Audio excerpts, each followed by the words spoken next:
Good morning and welcome to another Account-Based Friday. We've got a great guest today, a veteran RevOps leader, veteran in two senses of the word, and we're going to ask Tom in a moment to introduce himself. Tom Pae coming from Austin, Texas, the warm Austin, Texas today. Each week, as you know, we open up a poll, and this week we asked a question around RevOps in terms of how important AI is to that role. And not surprising, we haven't had a ton of votes on this yet, but not surprising, a number of people are kind of skewing toward the upper end of its importance of saving time or doing more with less, of the essential and transformative. I thought it was helpful and not a game changer in terms of my vote. Meg, how did you respond to this poll when you saw it? Yeah, I picked essential and transformative.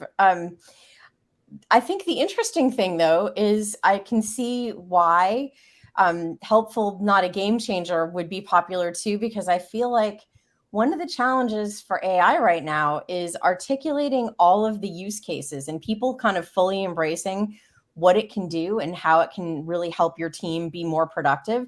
There are a lot of fascinating companies out there, but I also think we're seeing a lot of hype, but also not a lot of like practical details in all cases about what it can do. So I believe this is technology that will be applied in transformative ways for the better. And I think it'll help people take tasks off their plate that are more routine and less interesting and allow them to move into, I'll call it more complex things that really truly require a human touch.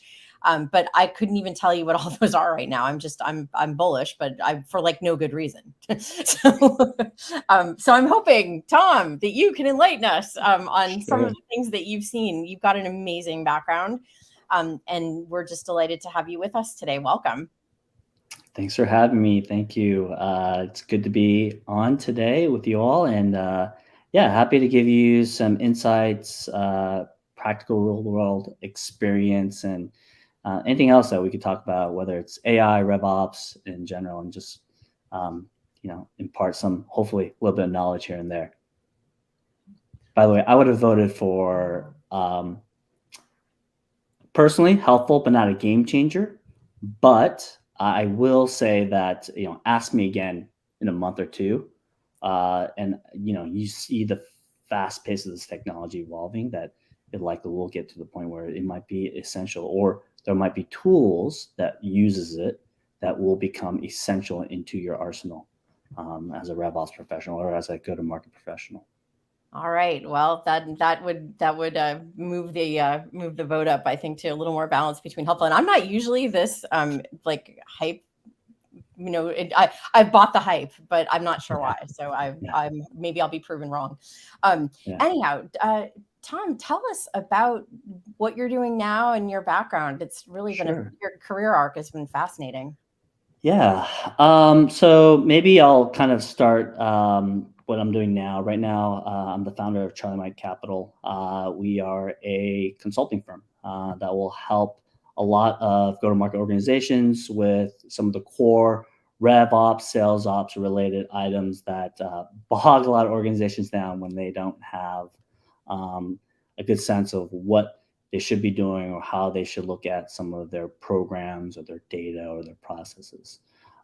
So it's been very fascinating being able to work with a few clients that, kind of get to see the light a little bit more and helping them really enhance their business as much as they can, particularly their top of line funnel. So prior to that, I've been in many different roles as, your core operator, whether it's in a pure sales ops role or a RevOps role, and even done enablement as well. So I've done it for large companies, the LinkedIn's. I was at LinkedIn before, they're doing, $1 billion of revenue on a quarterly basis. And then I worked at small startups that we were happy to hit 5 million ARR, right? And just being able to understand the whole journey of an early stage organization. So large and small, public and private, had the great opportunity to work at companies that were, character defining in a way. I was at Slack before, And this was a time when we didn't even know what PLG was, right? Or we knew what it was, but it wasn't as ubiquitous as it is now. So it's fascinating being able to have that insight, that front row seat to see all of that. And then, as John referenced, prior to all this, I was actually in the Army. I was an intelligence officer, and it's interesting. I would say, and John, I don't know if you agree with this, but I feel like that role was very close to what RevOps Sales Ops is. It's just basically, hey, look, I have a view using the tools I have to provide a better picture of the battlefield out there with the intelligence we're gathering. We're synthesizing it, and then we're giving out the recommendations to the ground soldiers, right? To say, go here, don't go there, do this, don't do that, step up at this time, don't do it at this time. So it was kind of weird. People always ask me, how do you transition from the Army to a RevOps type of role? And I tell them, look, it's actually not that different than what I've done in the past. Just maybe a different mission set, I would say. So, but yeah, that's a quick background about me. That's an awesome background, Tom. Very, very impressive, and thank you for your service. And I would agree with you too in terms of the service part. It's almost like you're bringing order to the chaos, is what I feel like the military was really good at teaching, regardless of the role on the commercial side. You bring up a lot of interesting points in that background of LinkedIn and Slack. In today's environment, it's a very much do more with less type environment. What kind of trends are you seeing with RevOps as it relates to do more with less, especially given your breadth of experiences? Yeah, I mean, well, there's the obvious one, right? And the thing that we see right now, which is a lot of headcount reduction across the organization. I've never seen so many operators who lost their jobs, and with that reduction, you got to obviously see someone has to carry the weight of what that person was doing at the organization. So let's address that big one right there. We've seen it. Tech is going through a massive change right now, and it's impacting even critical roles like operations. So I do know that people need to step up. There are going to be a lot of organizations out there that are asking, hey, you now only have, which, by the way, as an operator, you always feel like there's more work than there is time in the day or in the week to do. So now it's really going to hit hard for them. And then just going back to this topic, right, and AI and how it could help hopefully alleviate some of the burdens. I remember the days of having unstructured data, right, and trying to figure out what can I do with this. What I need to provide some analysis really quickly. I need to provide some insights. And maybe I don't have the time, I don't have the tools, I don't have the knowledge to synthesize that information as quick as people want. And I think this is where AI could potentially help. And we're seeing a lot of this go out the door, right? We're seeing where, people can now take some of that unstructured, those CSV files out there with thousands and thousands of rows of data that they're able to pull from Salesforce and see, can you make sense of it? What is something that I can't see or that I don't think about that I could maybe upload to like Code Interpreter or something of that nature, very similar, and say, help me understand it. Or, hey, create the graph that I need to showcase so that I can visually see it. And maybe some people are better visually accepting some analysis. So, there's a lot of things I'm hopeful that some of the technologies out there today, such as, generative AI, could help with alleviating some of these tasks and burdens that just fall on the lap of ops professionals every day. You bring up a really important point, I think, Tom. This is where I go back to my positivity about this category is I feel like RevOps people can get stuck and probably finance people too, right? Can get stuck in the analysis phase. And it takes so long to do just the basics that they don't have the opportunity maybe to spend as much time interpreting data, or for people earlier in their careers learning how to interpret data because they're spending so much time just like cleaning it and doing something with it. It feels like AI is going to help people actually make their lives better and more interesting by letting them get to the analysis phase and not, or the interpretation phase and the insights phase instead of just the number crunching phase. What are your thoughts? Right. Like, how many of you probably had that experience or heard from maybe your ops partner, hey, it's hard to interpret or hard to give you analysis because what? Data's dirty, right? It's terrible. I'm getting, URLs of LinkedIn company websites instead of the company website, right? I can't match it up with some of the stuff. So the hope is that goes away soon. Where, yes, that is a part of the process. Cleaning is part of the process, but cleaning doesn't become an excuse for not to be able to do the analysis that you need. And to go one step further, I think a lot of ops professionals often, because they spend so much time, like you said, getting the data clean, getting the analysis right, make sure the functions all work, the math works out, that they, because they're staring at that screen for so long, that who were trying to provide it as the data to our go-to-market customers, we forget that you haven't stared at this data as long as we have, and you can't read our minds of how we look at it. So what do? We just report the news, right? We just sell you, here you go. Here's that file, here's that information. And what I'm hoping that AI can do is not only help clean up the data, help crunch numbers, but maybe it'll also spit out the recommendations that you maybe don't see as clearly and obviously. So you could say, hey, it seems like your time to close is really long. And based off the pipeline that we see, you're not going to hit your yearly number, right? The pipeline is there, but they're going to actually land in January and February of next year, not before December 31st. So figure out a way to pull those deals in quicker, or figure out a way to incentivize deals to get closed besides December. Like, that's the type of analysis we want, that you want to get, not say, our sales cycle is really long, 7 months. Well, so what? What does that mean? We don't have 7 months left in the year. Are you telling me that we're going to miss our numbers? Like, what do we need to do, right? And get that recommendation. That's what we want. You've been in an operating role here, Tom, in a number of different large and small organizations. And I imagine with a lot of our audience members who are sellers or marketers, they may be targeting your role. Any advice that you would give to them as they're trying to market to you or sell to you, as somebody who's been in that role and led that kind of organization, both in small and large companies? Yeah. I mean, look, just like any other person you probably are selling to, you're not the only player out there. You're not the only person that's sending me or any other buyers an email, right? It's a lot of noise out there. But here's one tidbit that I'll give for folks who are particularly selling to maybe an operator role or RevOps role or sales, marketing ops, whatever it is.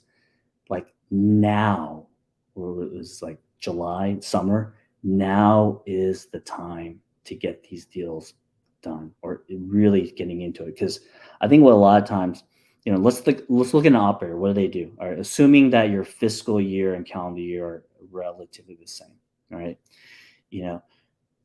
This is a time where we go into territory planning, or really where you should be thinking about territory planning, account planning, cutting the accounts, resizing the accounts, resizing the segments, and thinking about, okay, I need to make sure that come January, or come when the first day of fiscal year, people have their accounts, they have their territories, they have their quotas, they have their, all those wish list items, right?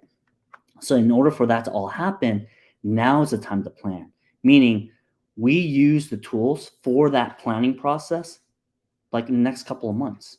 So if you're trying to sell something to us, right, do it now. Don't wait until September, October, right, to sell it, because you're too late. Because guess what? I got to learn your product if I don't know it. I got to implement it. I got to see how it works with the other processes I built in the previous year, in the previous quarters, then marry that all together. And then I have to explain it at this, and that doesn't even go into the amount of time it normally takes to get it through procurement, through the, through all the people that need to sign off on the project to get through security and all that. So like, if you wait until October to get that deal done, or to even start broaching that conversation, you're going to be too late. Because guess what? We're heads down in planning. right? We're communicating with the CRO, the CMOs out there saying, does this work? Does this not work? What do we need to change? I'm not going to restart the whole process just because you have a great new tool. I'm like, hey, thank you, I appreciate it, but come see me next year, right? In August, or late, or really in June, right? So this is the time. It really is, particularly if you're selling to people like us. You're after summer, once school starts, technically, it's over. It really is really difficult to get that deal in. Yeah, that's a good point. Summer does not equal the slow season for sellers. It should be when you're hitting it the hardest, it sounds like. So thank you. I think that's really, really good advice. And probably true, not just for revenue operations, right? If I think about the audience that I sell to, same thing, right? They're going into planning season. So I sell, advisory services. You want advice now, not like by the time, the end of summer rolls around. Exactly. Like, now I just have to go build the plan. Like, anyhow. I'm just trying to think of, like, is there a role that is able to kind of kick back during the end of the quarter, end of the fiscal year? I'm trying to think. Like, I don't think, like, HR is busy, finance is busy, right? Sales, obviously, marketing. Yep. Like, I don't think there's any, like, please don't, create the spiffs now for your teams. Great right? Create the spiffs now. And launch those. Don't do these last minute spiffs just because you feel like, oh man, we're going to be $1 million off our number. And you realize that when you go into Thanksgiving, and then you start doing these creative December, Christmas type of stuff. No, do it now. Trust me, your pipeline will thank you for it.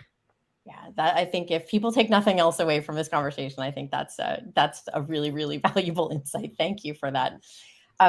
Interested to hear how, you've seen product-led growth go to market change. As you said, you were like really on the early adoption side of that go to market. Like you said, before people even put a name to it, you were at Slack. Like, what have you seen change? What do you think is working well? What do you think has gone off the rails? And then I'll add a piece to that too.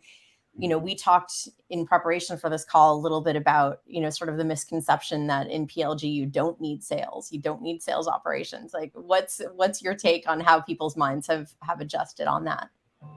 Yeah, I mean, I think it was interesting because, first of all, PLG is a fascinating tool, and I think it really worked well. And people say, well, it's because the product is so beautiful. Yes, absolutely. You have to have a great product. The onboarding process has to be pretty easy, clear, clean.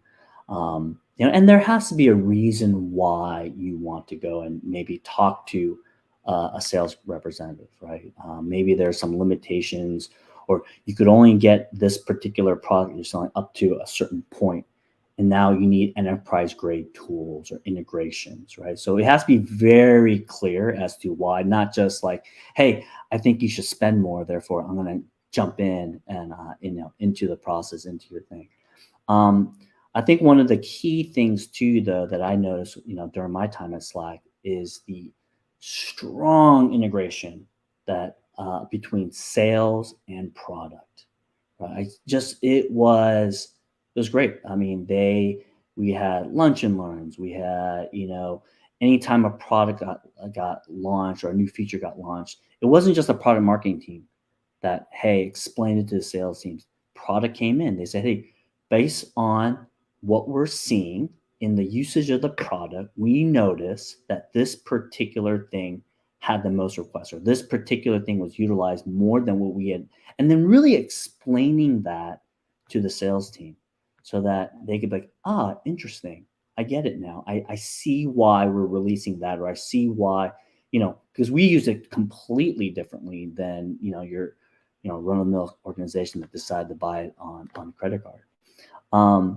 And to move away from this, what I'm seeing a lot of this lock-in, right? And granted, you need some type of lock-in where it says, for example, when I was there, after 10,000 messages, or after a certain amount of time, you just couldn't do a particular thing until you bought the enterprise-related product and such. You could do a lot of that. You don't necessarily need to, but make it really compelling, right? Make it the one thing that I really appreciated was there were ways there were ways that you could fully run Slack, for example, without having to go ahead and, pay for it upfront with a large sales cycle. That was okay. But what that did, right? What that did is it allowed people to have a true, honest conversation with the customers at the end of the day, because we weren't going to sell you something that you didn't need, right? We weren't going to do that. We weren't going to just try to hit our quota and hit our numbers. How many times have we talked to, or I don't know, it's probably not that much, but like how many times have you been able to really talk to a person and their sales rep say, hey, you know what, our product's not for you. Like based on what you're telling me, it may not work, but if you ever happen to have this problem in the future, let me know. Come to me. We could talk about it. We could scope it out and we could figure it out, right? That is what I think would be a better way to go about trying to like kind of lock them in, hide their data, hide their product, and say, if you want to see it, call me, right? Or hey, look, your trial ends in 20 days and you'll never get access to all your information again. Like people don't want that, right? People want to really just say, hey, what is it? Otherwise, just continue to use it. Continue to use it for free. And I'll recommend you a better service or a better product or upgrade when it's necessary for you. We got a confidential question here. I'm going to paraphrase it to protect the identity of this person. Let's call this person Sarah. Sarah was asking a question about the relationship between RevOps and marketing ops and marketing overall. What trends are you seeing there in terms of that relationship?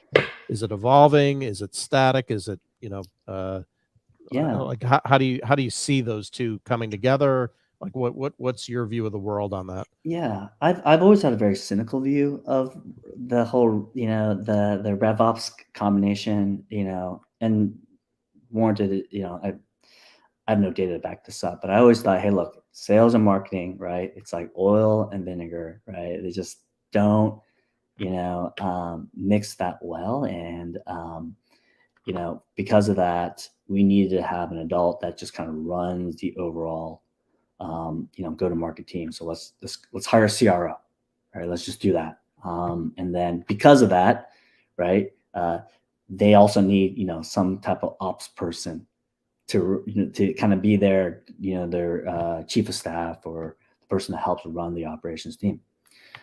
So I've seen that, but now I've also, funny enough, I've seen it to where, that's a lot to handle, right? I mean, that's a lot to handle for a CRO to understand the marketing side and the sales side.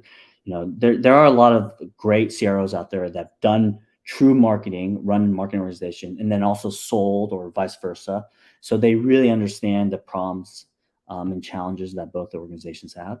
But I think what I'm noticing now is kind of not a regression, but a specialization, understanding that, hey, just because I have a CRO and just because I'm pulling this person up and this person is going to be my, RevOps person, they should know everything all together. I think we are finally realizing, no, these are very specialized skill sets that, so that RevOps person, what I'm seeing is they have a RevOps organization, but they're also hiring for a sales ops person. They're hiring for a head of marketing ops. They're hiring for a head of CS operations, whatever that case is. And because they realize that head of revenue operations or the VP of RevOps, yes, they should absolutely know what each arm is doing, but their job is not to be the subject matter expert in each one of them.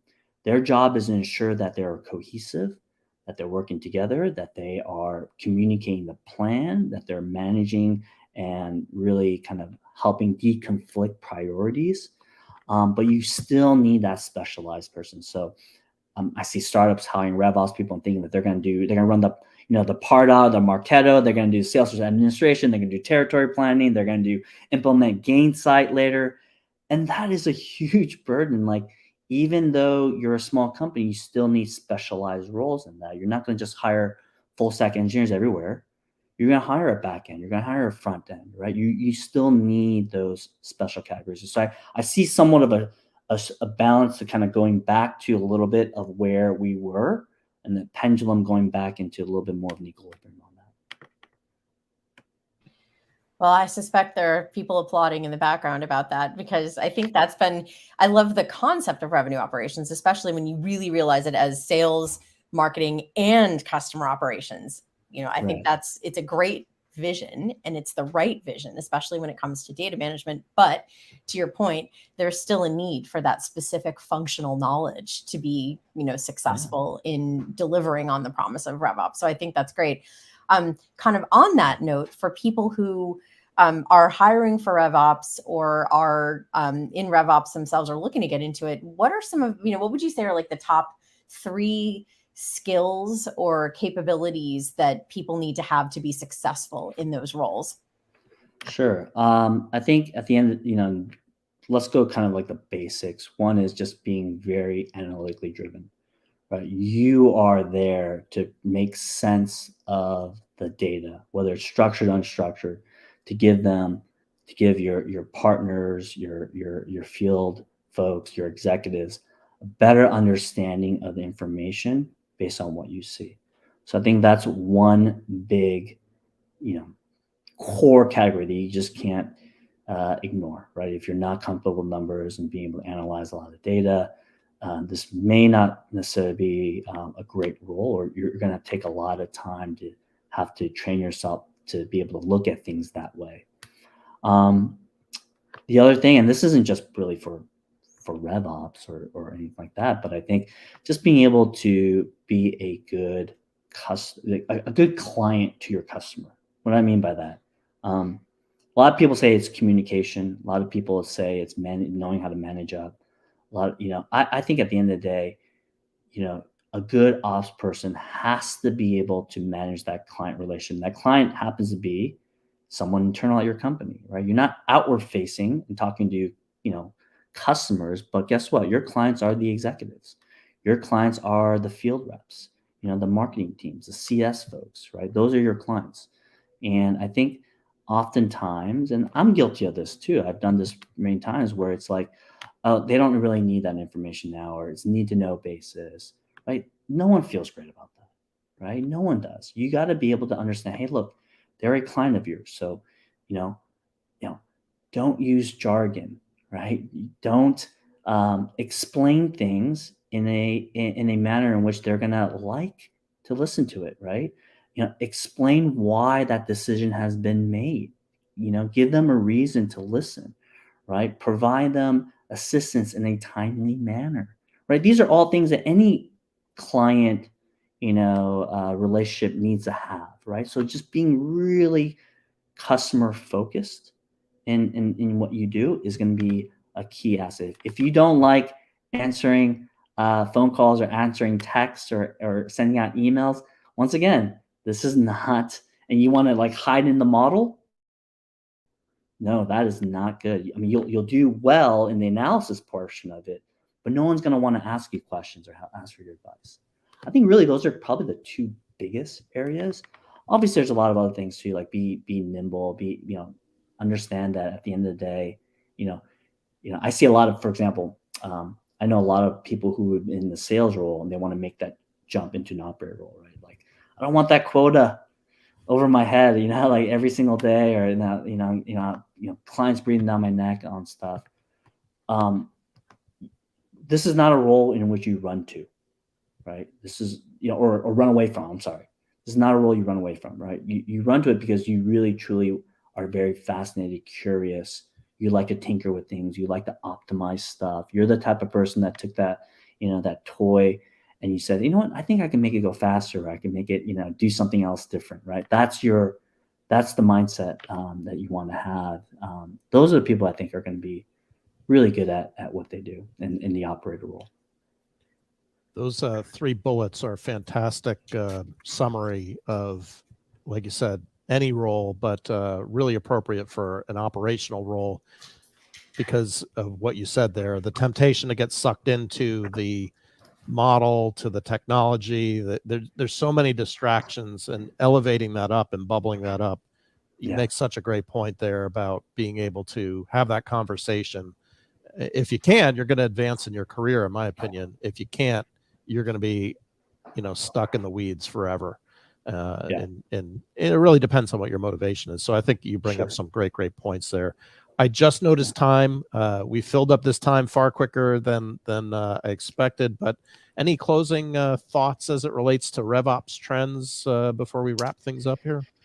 Yeah, I think the biggest thing that I always tell people, and in the topic of kind of talking about AI and other tools, I think at the end of the day, no tool is going to solve your problem and just be done with, right? Like I've always told people, look, AI is great. It's an enhancer, but it's not going to solve all of your problems and cure, world hunger and bring peace to the world. It's going to be limited in nature. And guess what? There's going to be a lot of people that will do really well if they know how to utilize it. But at the end of the day, every single problem that we're trying to face is a people problem. It's a problem because some type of communication that went wrong, or it wasn't communicated appropriately at the right time, or maybe there was some misinterpretation here, whatever it may be, or like there's a relationship issue. Those are the problems you're going to help try to solve. Don't just apply a tool and say, oh, AI is going to do everything for us. Therefore, we don't have to worry about X, Y, and Z. Because at the end of the day, no tool is going to solve a people problem. You're going to have to work it out the old school, traditional way. Oh, that is a great note to end on. I think that's words to the wise, and I appreciate it. Thank you so much for joining us today, Tom. I know I've got some really good takeaways from the conversation. Thank you for joining us. Thanks for having me. I appreciate it. And yeah, it's great to share a little bit of what I know. But yeah, happy Awesome to be on. experience and expertise, Tom. Thank you for sharing. And next week we have Jeremiah Owang, formerly of Forrester, who's going to be talking about all things AI for marketing across the board. So it should be a really interesting conversation. Hopefully it'll be as engaging as this one today. So thanks again.